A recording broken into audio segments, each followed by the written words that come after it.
Bonjour à tous, merci d'être là aujourd'hui au DevFest. Je suis Liam Herzog, je travaille chez Capgemini. Je suis là pour vous présenter quelques développements qu'on fait sur les simulations en Edge Computing. Alors, juste quelques mots à propos de Capgemini, très brièvement. Vous connaissez peut-être l'entreprise, on est numéro 1, blablabla, dans le monde sur le numérique, etc., etc. Ce qui est moins connu, c'est que Capgemini fait aussi de la recherche et de l'innovation. On est 150 chefs de projet en France sur 8 domaines, donc 4 d'ingénierie, l'industrie, la santé, l'énergie, le transport, et des domaines un peu plus connexes comme l'intelligence artificielle appliquée, les gens au travail. On a des sociologues qui travaillent sur des projets de recherche et puis tout ce qui est réseau aussi. Moi, je suis partie de l'équipe de Lyon. On a 3 portefeuilles de projets. Il y a mes collègues d'Inside qui travaillent sur le biomimétisme appliqué au design industriel. Et puis moi, je gère 2 portefeuilles. Il y en a un qui est dédié aux dispositifs médicaux, intelligence artificielle appliquée au diagnostic notamment. Et puis Modins, la modélisation des données pour l'industrie dont je vais vous parler aujourd'hui. On a des projets Gateway pour l'année prochaine et puis Edge Computing dont je vais vous parler aujourd'hui.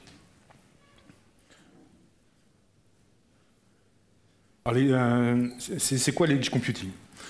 Je pense que la plupart d'entre vous connaissez le cloud computing.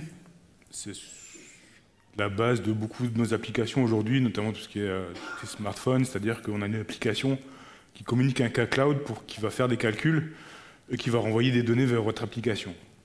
Ça marche bien dans beaucoup de cas. Aujourd'hui, tout ce qui est sur smartphone, tout ce qui est connecté fonctionne sur ce principe-là.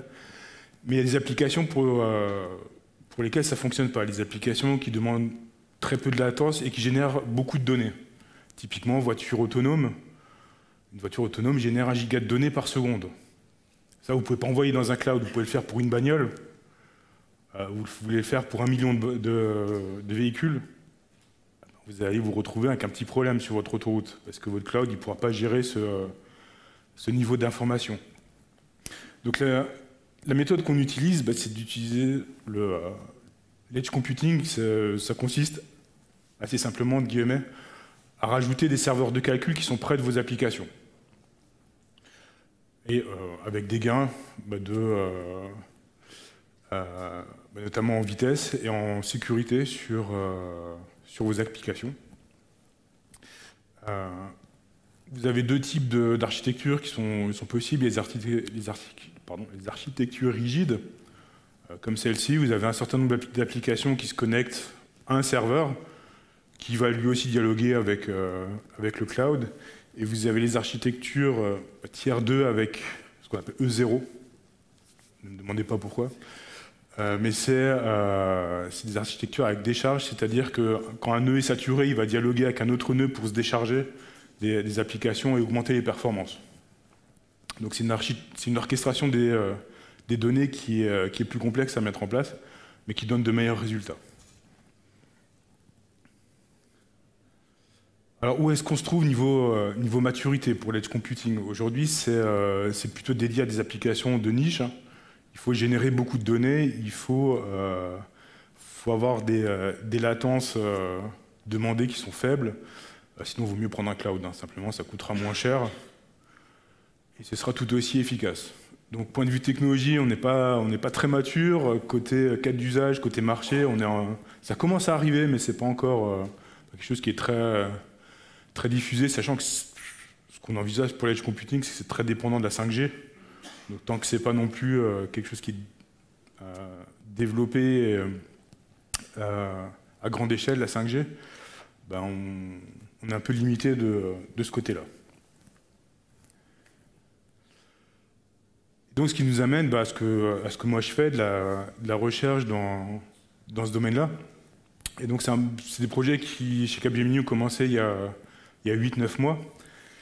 Et c'est ma directrice de business unit qui est venue et qui m'a dit ouais, il faut qu'on fasse de l'edge computing. Et je lui ai fait, je ne sais pas ce que c'est, mais le nom est cool. Et c'est à partir de ce moment-là que je me suis commencé à intéresser à ce domaine-là. Ce n'était pas évident de monter un programme de recherche là-dedans, parce qu'on a plutôt tendance à penser que c'est du développement. On met des serveurs les uns à côté des autres, on teste, c'est plutôt du développement, on fait de la recherche. Qu'est-ce qu'on essaie de faire dans ce domaine-là actuellement? C'est on essaye d'acquérir assez rapidement des notions sur le design des architectures de données, pouvoir prendre des décisions rapidement quand on veut mettre en place soit une application côté Edge ou cloud computing. On aimerait faire ça rapidement, sans faire trop de tests hardware, parce que ça coûte cher. Voilà, ça c'est le but vraiment lointain. Est-ce qu'on arrive à faire ça de manière automatique, rapide, et plus près de nous? Est-ce qu'il y a simplement une méthode générique qui permet de décider entre les deux types d'architecture? Ce serait déjà pas mal. Et ce qu'on fait aujourd'hui, c'est on prend un cas d'usage et on essaie d'optimiser. Et rien que ça, aujourd'hui, c'est compliqué. C'est un peu ce que je vais vous montrer aujourd'hui. Et qu'est-ce qui se fait dans la recherche actuellement? Vous le voyez sur la droite là-bas. Il y a des personnes pour essayer de déterminer des stratégies d'architecture de données. Ils lancent un simulateur 100 fois. Et ils prennent les meilleurs résultats et ils se disent ça c'est la meilleure architecture, on va prendre ça. Ça a l'air de résoudre pas mal de choses. On va voir que notamment le cas que je vais vous présenter, c'est très limite. Donc simplement ce qu'on veut faire, c'est du design, c'est de prendre une décision sur quelle configuration il faut prendre. Et puis ce qui est très peu étudié au niveau recherche aussi, c'est combien ça coûte. Ce truc-là, parce qu'évidemment rajouter des serveurs en plus, c'est un coût. Je discutais juste avant avec le speaker qui a discuté tout à l'heure. Il y a des coûts d'intervention sur place. C'est plus facile d'intervenir sur un cloud plutôt que sur une multitude de serveurs qui sont disséminés sur un territoire. Donc tout ça, c'est un coût supplémentaire qui aujourd'hui n'est pas non plus calculé dans les simulateurs. Donc vraiment le but aujourd'hui, c'est de réduire le temps de design de ces architectures. Et donc on utilise des simulateurs.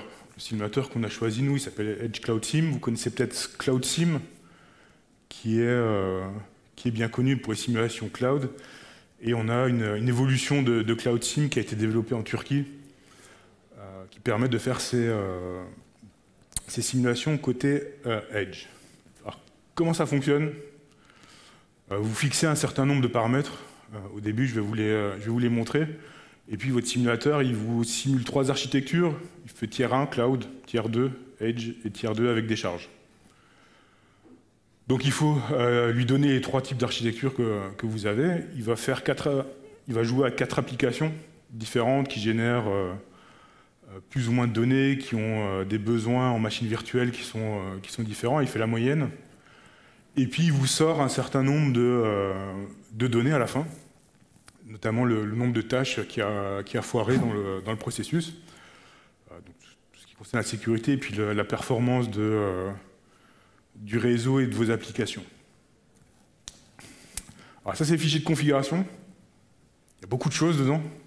À gauche, vous avez... alors il y a une partie qui concerne le nombre de dispositifs ou d'applications que vous voulez utiliser, le pas que vous voulez mettre. Il y a des infos sur le réseau radio que vous utilisez, sur la configuration du cloud, etc. etc. Au milieu, vous avez vos applications, donc tous les paramètres qui concernent ces 4 applications que vous pouvez simuler là-dedans. Et puis tout à droite, vous avez la configuration de vos nœuds en edge computing. Donc avec leur puissance, leur consommation de données, etc. etc. Pour se lancer dans cette aventure-là, on n'a pas pris le cas le plus simple. Actuellement, Capgemini discute avec EDF pour revoir leur architecture de données au niveau des centrales nucléaires, au niveau du parc entier en France. Et on s'est dit que ce serait peut-être notre premier cas d'usage en edge computing, essayer de voir si on arrive à investir cette partie-là. Donc voilà, parc nucléaire français, il y a 56 réacteurs, il y a 2, 4, 6 réacteurs par centrale, environ 2000 capteurs par centrale. Donc on est aux alentours de 120, 110, 120 000 capteurs à gérer dans l'architecture. Il nous manque beaucoup de données là-dessus, on n'est pas sur un partenariat encore avec EDF, et c'est pas sûr qu'on ait les données concernant précisément leurs applications, leurs capteurs, puisque ça reste du secret défense quand même. Donc il nous manque pas mal de connaissances là-dessus. Évidemment, dans ce cas d'usage particulier-là, on ne va pas se focaliser sur la performance du réseau, on va plutôt se focaliser sur la sécurité, sur le nombre de tâches qui foirent notamment. On veut exécuter toutes les tâches, sinon on risque de se retrouver avec un problème de type biblique sur le dos, s'il y a une centrale qui commence à avoir des problèmes avec ses capteurs. Voilà, et donc, on a le projet qui commence, donc on a envisagé quelques architectures, un certain nombre de nœuds par centrale, donc ça nous donne tout un plan d'expérience là-dessus. Plus tard, on a vu que ça, c'était insuffisant, par exemple, donc il nous faut revoir ces choses-là, mais c'est pas grave. Donc on a commencé ce projet-là il y a 8-9 mois, et plutôt que vous faire un inventaire par le menu de ce qui s'est passé, je vous propose plutôt de voir comment ça s'est passé de l'intérieur, et puis notre fil de discussion, ce sera plutôt cette courbe du désespoir dans ce projet-là. Et on a eu, comme vous le voyez, on a été très longtemps dans le désespoir sur ce projet-là.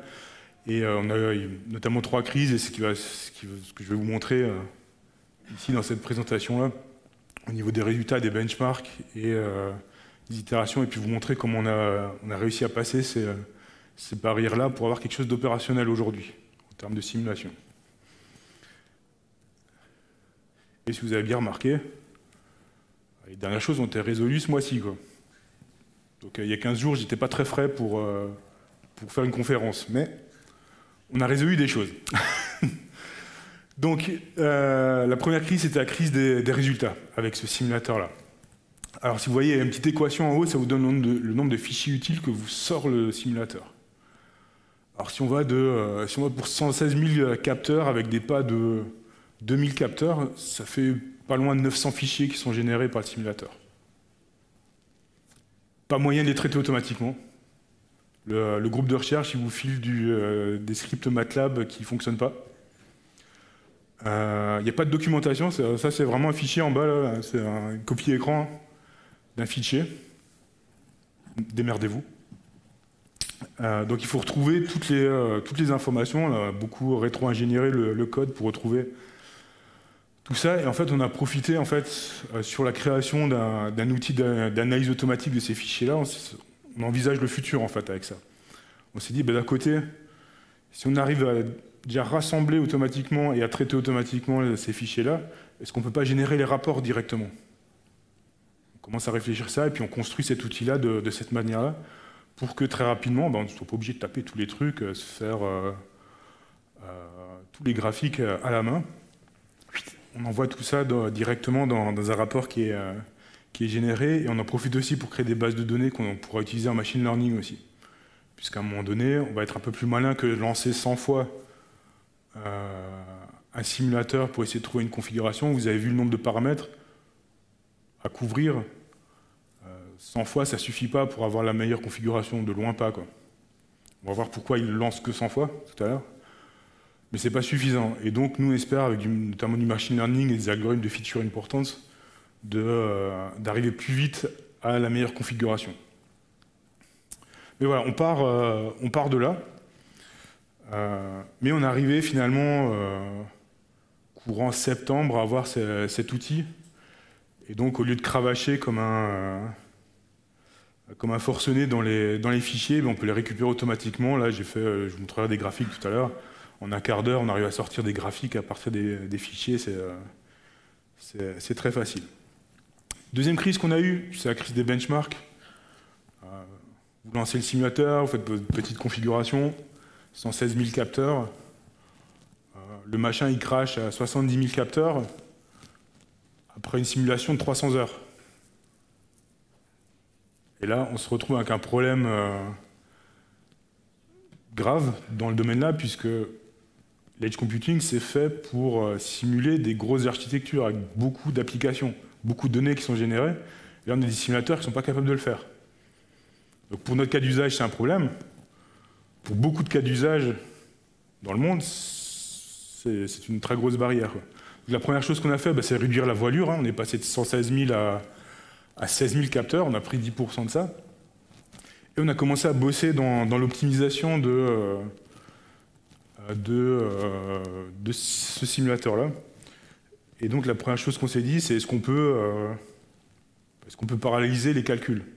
Ce simulateur-là était conçu pour tourner sur un cœur. Et donc ça prend des temps rapidement assez exponentiels quand vous augmentez le nombre d'applications.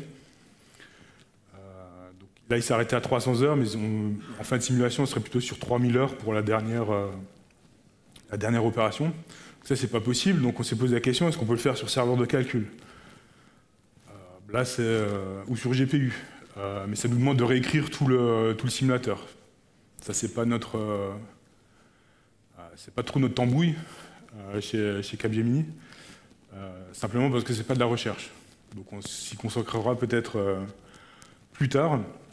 Mais j'ai un super collaborateur, Vincent Maton, qui a commencé à bosser en multithread, donc qui est arrivé à multiplier par 100 la vitesse de ce simulateur-là. Et peut-être plus tard, on verra pour les envoyer sur plusieurs machines. C'est un développement qu'on envisage. Donc on a un petit facteur 100, c'est déjà pas mal. C'est pas suffisant. Un peu de debug, un peu d'optimisation supplémentaire, on a repris un facteur 100. Ça commence à être sympa.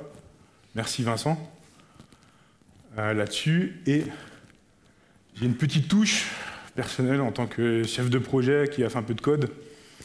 En résolvant un bug, j'ai réussi tout à fait fortuitement à mettre mon petit facteur 20 là-dedans. Donc au final, on a gagné... on a fait un fois 20 000 en termes de vitesse. C'est-à-dire quelque chose qui prenait 300 heures avant, maintenant prend 1 minute. Et donc on est passé de quelque chose qui était peut-être utile niveau recherche. 300 heures, vous faites de la recherche, vous le lancez. Vous faites autre chose pendant ce temps. Mais pour une entreprise, pour Capgemini, qui veut conseiller des clients, vous ne pouvez pas attendre 6 mois d'avoir fini tous vos scénarios et de le présenter aux clients. Mais là, du coup, on a quelque chose qui est opérationnel. En 1 minute, on peut faire un scénario de plusieurs dizaines de milliers de capteurs. C'est vraiment un gros développement. Et ce qui nous permet d'être opérationnel là-dessus. Et puis on a eu une dernière crise. Ça, on n'a pas encore résolu cette chose-là. C'est que le simulateur, il crache au bout de 8 itérations. Vous faites 8 remplissages de capteurs à la suite, comme ça, il crache. OK. Mais pas toujours. Mais souvent. Et ce qu'on a remarqué, on n'a pas encore résolu ce truc-là, c'est que les applications, elles se propagent dans le réseau avec un certain délai. Et au bout d'un moment, ce délai, il devient négatif. Donc, au fur et à mesure, vous remontez dans le temps, et au bout d'un moment, le simulateur, il essaie de trouver des capteurs qui n'existent pas avant le début de la simulation. Je ne sais pas pourquoi il fait ça. J'ai essayé de mettre un moins dans le temps de propagation pour voir s'il allait dans le futur, du coup. Mais ça ne marche pas. Donc on creuse encore cette chose-là. On a épluché à peu près 40% du code aujourd'hui de ce simulateur-là en 6 mois. Voilà, donc on essaie de virer ce truc-là, mais encore assez particulier hein, comme erreur. Mais finalement, la semaine dernière, j'ai réussi à vous sortir quand même 4 graphiques. Donc on n'est pas arrivé au bout des 116 000 capteurs à cause de ce problème d'itération qu'on a au bout de la 8e. Mais je suis arrivé à 70 000 capteurs. Donc je vous montre, en haut à gauche, vous avez le nombre de tâches qui a foiré sur les 3 types d'architecture. Donc on voit l'architecture avec des charges, elle est plus efficace au global. Et puis les 3 autres graphiques, c'est de la performance des réseaux. Donc sans perdre trop de performance, on arrive à être un peu mieux avec des architectures tiers 2 avec des charges. Alors ça représente que très vaguement notre cas d'usage, hein. Mais faut être honnête. Hein. Là-dessus, c'est pas du tout représentatif de la réalité. Ça nous sert surtout à consolider ce qu'on fait. On a fait énormément de changements de code. Et en fait, là, on a des résultats qui ont l'air assez cohérents. Donc c'est plutôt positif pour la suite. On a effectivement quelques problèmes encore à à résoudre, mais ça va se résoudre, quoi, tranquillement. Donc aujourd'hui, c'est quoi les résultats? Donc on a ce facteur 20 000 en vitesse qui nous permet d'être opérationnel, ça c'est plutôt cool. Et on est plutôt dans cette phase de consolidation des résultats. On va essayer de prendre des publications qui existent, de retester notre simulateur, voir si ça donne les mêmes résultats, et voir si nos changements de code ne provoquent pas de changements importants au niveau des résultats. Et puis les prochaines étapes, c'est l'inclusion du prix, évidemment, pour les clients. Ce qui ne se fait pas du tout au niveau recherche actuellement, sachant que c'est un paramètre contradictoire dans le champ, quand vous voulez choisir une infrastructure, vous regardez le prix aussi, ça coûte, n'est-ce pas, en dehors de la performance. Et puis on va rajouter un aspect qui est important aujourd'hui chez Capgemini, qui est l'aspect environnemental, avec le calcul des consommations des serveurs, l'impact CO2 que peuvent avoir ces architectures, parce qu'aujourd'hui, du côté de nos clients, quand ils choisissent leur prestataire, ça commence à arriver. Chez certains clients, ils commencent à regarder quelle est la solution la plus verte, en dehors de la performance et du prix. Ce qui est d'actualité, on le sait tous aujourd'hui. Et donc, d'ici début d'année prochaine, on aura ces fonctionnalités-là. Et à plus long terme, plutôt que de lancer à la barbare un simulateur pendant X temps, 100 fois de suite, et sur un cas comme ça, vous ne pouvez pas le faire, ça prenait trop de temps en tout cas, maintenant on pourrait le faire, c'est d'avoir d'autres stratégies d'optimisation des performances. Donc on en envisage deux. Il y a une méthode qui est issue de mon passé de chimiste, qui est l'optimisation par relaxation. C'est-à-dire qu'on fait varier des paramètres et on regarde à chaque fois si on s'approche de ce plus bas ou de cet optimum qu'on veut en termes de performance. Alors là, je vous l'ai représenté en 2 dimensions et vous avez vu le nombre de paramètres. On est plutôt sur un espace à 10 ou 12 dimensions qu'on veut optimiser sur ce type de système-là. Et puis on va essayer d'aller à l'inverse de ces simulateurs-là, c'est de fixer les performances. Ouais, je veux de l'architecture avec un temps de réponse inférieur à 1/10 de seconde, par exemple. Et ce sera au simulateur de déterminer quelle est la meilleure architecture qui permet d'arriver à ça, ou les architectures qui permettent d'arriver à ça. Aujourd'hui, on fixe tout, on fixe l'architecture et on regarde ce qui se passe. Nous, on veut faire l'inverse. On fixe les performances et en gros, on fixe la demande client. Et on attend que le simulateur nous sorte la bonne architecture. Donc, voilà pour moi. Il ne reste plus qu'à vous remercier pour votre écoute et puis remercier l'organisation du DevFest et les sponsors pour cette journée. Et si vous avez des questions, avec grand plaisir. Merci.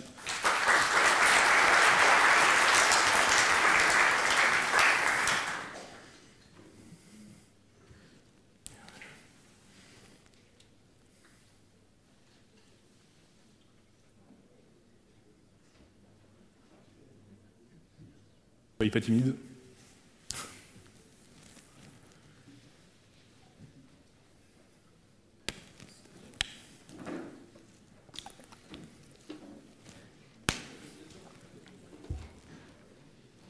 Oui.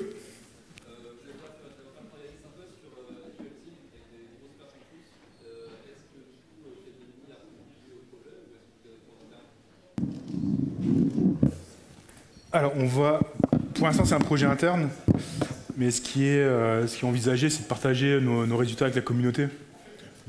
Vraiment, dès qu'on a consolidé ce qu'on a fait, on va le partager parce que ce simulateur-là, ça fait 2-3 ans qu'il n'a pas été mis à jour officiellement. Ça a été fait dans les groupes de recherche, mais il n'y a personne qui partage aujourd'hui ça. Comme nous, on est au niveau recherche, on n'a pas de clients derrière, on n'a pas de propriété intellectuelle, on va le partager avec la communauté parce que c'est important de le faire simplement. Ouais.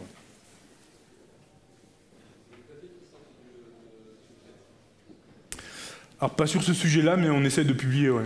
Ouais, sur d'autres sujets, on publie, ouais. J'ai un collègue côté Edge Computing, ouais, effectivement, qui a publié sur les voitures autonomes. en utilisant ce simulateur-là. Ça va dépendre des domaines, mais on essaie de publier. Ouais, nous, on est soumis, entre autres, à publication. Ouais. On n'est pas financé par des clients sur recherche et innovation. Oui.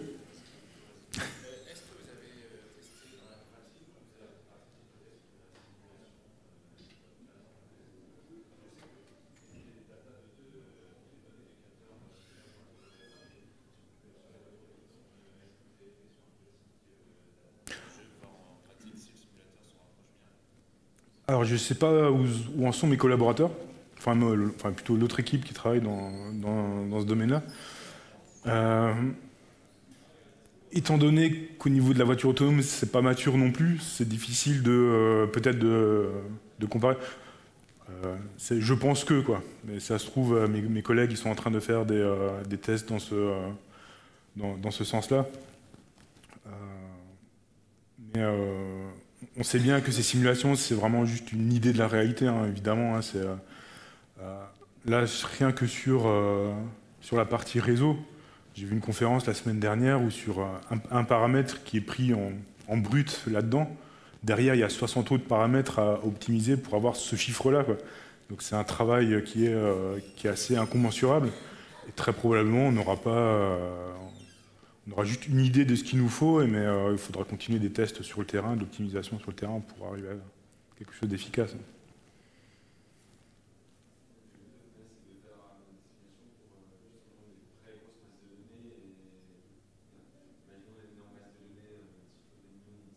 Ouais.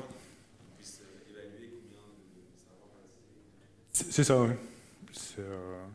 Et l'edge computing vient aider quand il y a beaucoup de données qui sont générées par ces applications-là, et avec une nécessité de latence qui doit être faible.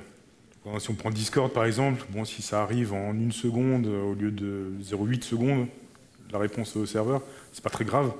Si c'est une voiture autonome, c'est un problème, par exemple. Donc ça reste des applications qui sont assez niches encore. Hein. On va voir, est-ce qu'on n'a pas designé ces applications-là, enfin nos applications actuelles, à cause des contraintes réseau. Et quand on aura les moyens de libérer ça, on aura plus d'applications qui viennent côté Edge.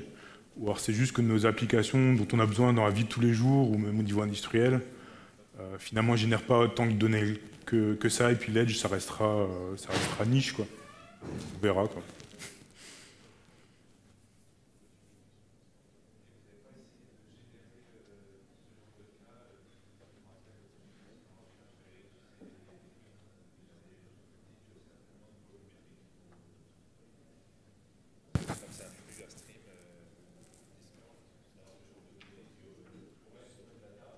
Ouais, c'est vrai, c'est une bonne idée. Non, on n'a pas du tout regardé. Vraiment, on s'est emparé de cette discussion qu'on a avec EDF aujourd'hui pour lancer ce projet-là. Mais oui, moi je note, ouais. Ça afflue, ouais, effectivement, on peut voir s'il y a des optimisations qui sont possibles. Peut-être transformer le texte en ligne, faire une valeur de capteur, mais ça. Oui, voilà, on peut. Ouais, c'est une bonne idée, ouais, j'ai pas pensé, ouais. Je note. Merci.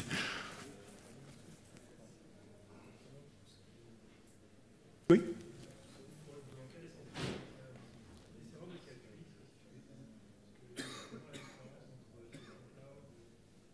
Alors, côté edge computing, comme le but, un des premiers buts, c'est de diminuer la latence, c'est de mettre les serveurs le plus proche possible des applications. C'est-à-dire, je sais pas, on imagine une LAN de 300 personnes avec des casques de réalité virtuelle, ben on met les serveurs dans la salle et qui vont communiquer avec un cloud certaines informations et qui vont s'occuper d'une partie des calculs sur place. On essaie de rapprocher les serveurs de calcul des applications. Donc, par exemple, ce qui est envisagé pour la voiture autonome, c'est le long des routes d'avoir des serveurs de calcul tous les temps et tant de kilomètres pour minimiser les latences. Et du coup, avoir un minimum de données qui transitent via le cloud pour faire ça. Quoi.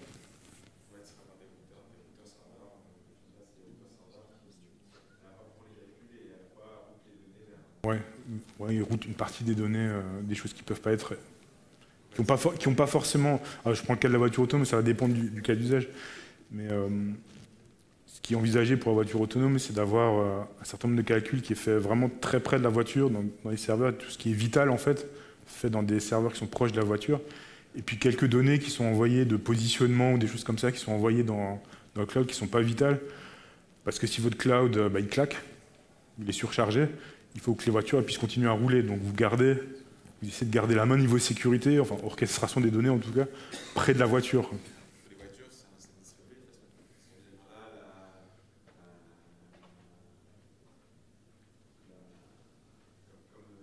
qu'on se parle après, en fait. C'est une solution qui est envisagée aussi. Avec un NFC, La voiture autonome, c'est un problème qui est effectivement, qui est très très large. Il y a plusieurs stratégies qui sont envisagées. Évidemment que les voitures discutent entre elles. Il faut encore qu'on se mette d'accord sur les standards de communication. Aujourd'hui, il n'y a pas de système de management des voitures autonomes, notamment au niveau des batteries, qui est homogène chez tous les constructeurs.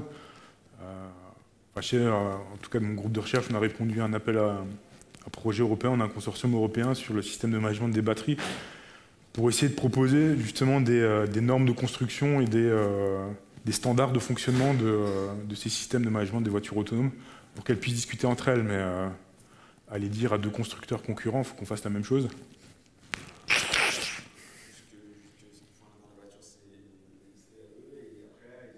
Ouais. Oui, tout à fait, mais aujourd'hui ça n'existe pas, ces standards-là n'existent pas. Donc,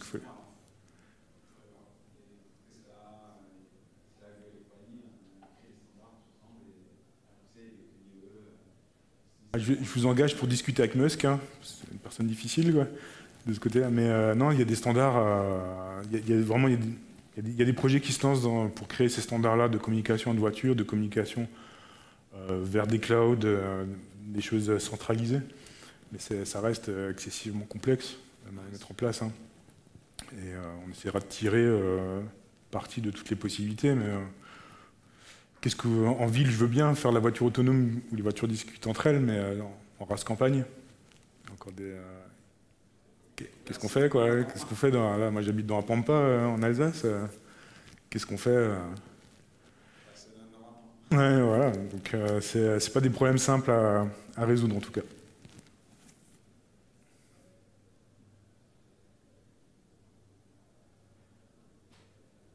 D'autres questions? Oui. Dans votre recherche des meilleures performances et des meilleurs temps de réponse, est-ce que vous avez intégré des notions de sécurité, je pense notamment pour tout ce qui est chiffrement de données en transport?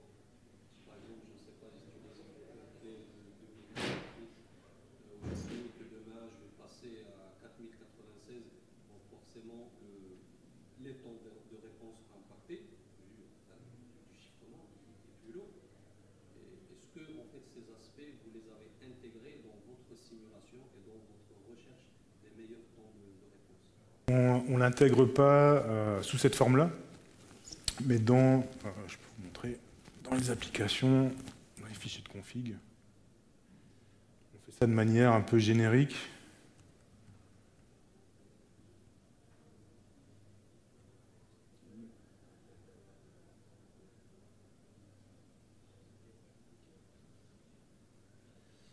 Vous pouvez le faire en fait, dans le fichier de config au milieu. À ce niveau-là, vous avez la quantité de données qui est envoyée, qui est reçue par l'application. Vous avez le temps d'utilisation de la machine virtuelle. Donc on peut jouer avec ça en prenant en compte le temps de chiffrement. On peut jouer avec ça, mais on ne le prend pas effectivement en dur, quoi. Comme ça, quoi. C'est pas inscrit dans ce simulateur-là, comme ça. Vous considérez le temps que va mettre la machine pour traiter la donnée? Voilà, c'est ça, ouais. C'est ça, ouais. Chiffrement compris. Ouais. Et parce que là, le domaine est un peu sensible, du nucléaire. Est-ce que vous avez utilisé des algorithmes de chiffrement spécifiques ou des standards? Ça, aujourd'hui, j'en sais fichtre rien, puisqu'on n'a pas, comme on n'est qu'en phase de discussion avec EDF, on n'a pas du tout d'informations. Enfin, si j'ai des informations, mais j'ai j'ai pas d'informations strictes sur comment ils chiffrent les données, comment ils veulent les chiffrer. Mais effectivement, c'est une donnée à prendre en compte pour le futur. S'il y a des changements de chiffrement, ça va changer les performances, donc il faut l'envisager dans nos scénarios aussi. Donc ça fait partie pas des choses à optimiser tout de suite, mais pour le futur, il faut le prendre en compte. Effectivement, ça peut influencer le choix d'une architecture. Et tout ce qui est scalabilité, est-ce que aujourd'hui vous êtes sur 2000 capteurs, c'est pas demain vous passez à 200 000 capteurs, demain vous passez à 600 000. Est-ce que l'architecture est scalable?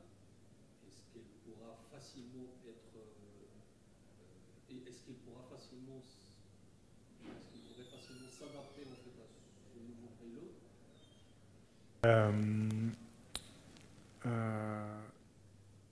En termes d'orchestration des données, on peut le faire. La limite, ça va être le réseau. Il faut que l'ensemble des données puisse transiter par un réseau qui est capable de tenir ça. Voilà, c'est pour ça on attend 5G, 6G, des choses comme ça. Aujourd'hui, je pense, c'est ce qu'on a vu dans ces simulations-là, c'est que sur 120 000 capteurs, un réseau 4G est saturé. On ne peut pas le faire en 4G. On est obligé de passer par de la fibre, par du cuivre. Et ce qu'on a vu dans ces simulateurs-là, c'est que même si vous multipliez par 10 la puissance de votre réseau, vous augmentez les performances que de 6 à 7%. Donc, on va peut-être arriver sur des limites en termes de, effectivement, plutôt côté réseau que nombre de capteurs à manipuler. On en est là. Oui. Oui, d'accord. Merci beaucoup.